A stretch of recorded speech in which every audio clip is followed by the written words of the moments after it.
You know, we've been sweltering in the heat over here, but you know that we have a Rita that is climbing down or going up, and so we want to wish the very best and our prayers as well to our brothers and sisters in Puerto Rico, in Cuba, and also to all Americans in the Florida Keys, to Florida, Georgia, and so forth. Thank you for joining us this afternoon. It's a very festive, happy day when we are celebrating the merits and accomplishments of our very capable and creative Latino broadcasters.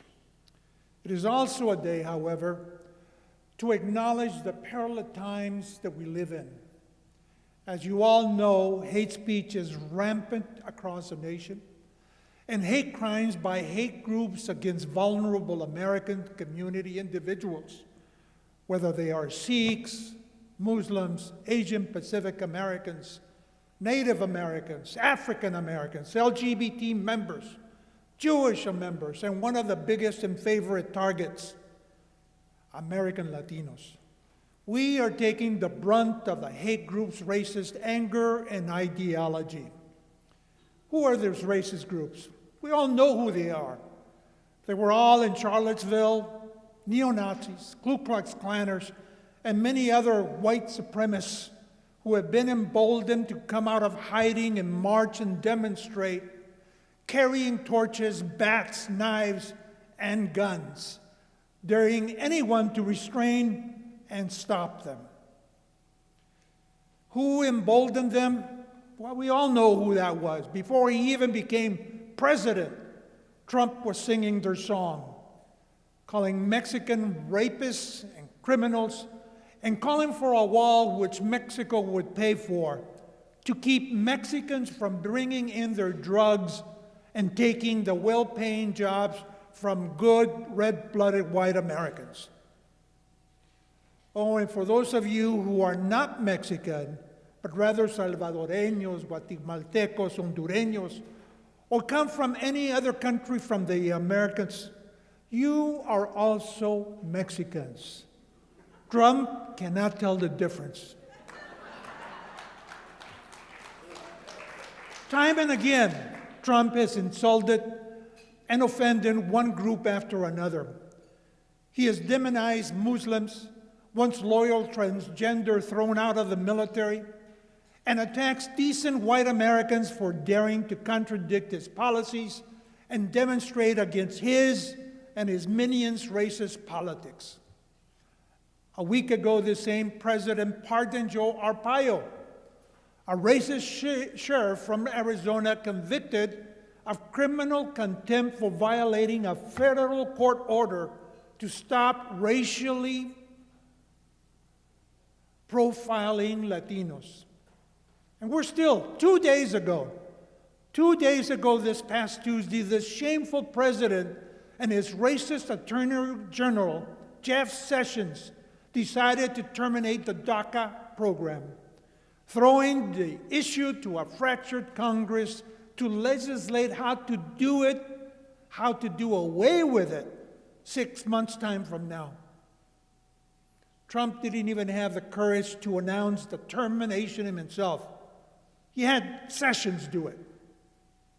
The Dreamers are over 800,000 across the nation, 222,795 here in California. The vast majority are Latino, and they are among the very best and brightest of our community. Through Trump's actions, their status in this nation is now in jeopardy and in doubt. It has unsettled them, their families, and our entire community. When I was a kid growing up, picking the fruits and vegetables of season up and down the state of California, there were signs that said, "No dogs or Mexicans allowed." We were not allowed to swim in the public swimming pools until Friday because they changed the water the following day, Saturday. And by doing this, they felt that the threat of Mexicans infecting white kids with our germs and diseases were eliminated. You can just imagine what these things did to the minds of children. I never imagined times like this would ever come back again. But here we are, 65 years later, confronting the same prejudices, the same intolerance, and out-and-out racism. Back then, our beloved parents meant well and wanted us to push forward and have a better life. But you will remember that many of them hardly spoke English, had an education or the sophistication to show us how to overcome all these race-based inequities. But it's a different day now. In a different sense, this is a new day. Many of us are college graduates or about to be college graduates. Thanks to the prodding and hard work of our parents, we now have the skills, the will, and sophistication to organize and fight back against all this oppression and bigotry. Am I right? Am I right? This organization, your organization, the National Hispanic Media Coalition, more than ever will resist and challenge the racists and their policies anytime they show their face and mouth their hate on television, in print, in person, in demonstrations in parks and universities. We will stand up and challenge. Challenge peacefully, but challenge again and again until the hate stops or goes under a rock where it belongs. Are you with me? Are you with the National Hispanic Media Coalition? Muchas gracias.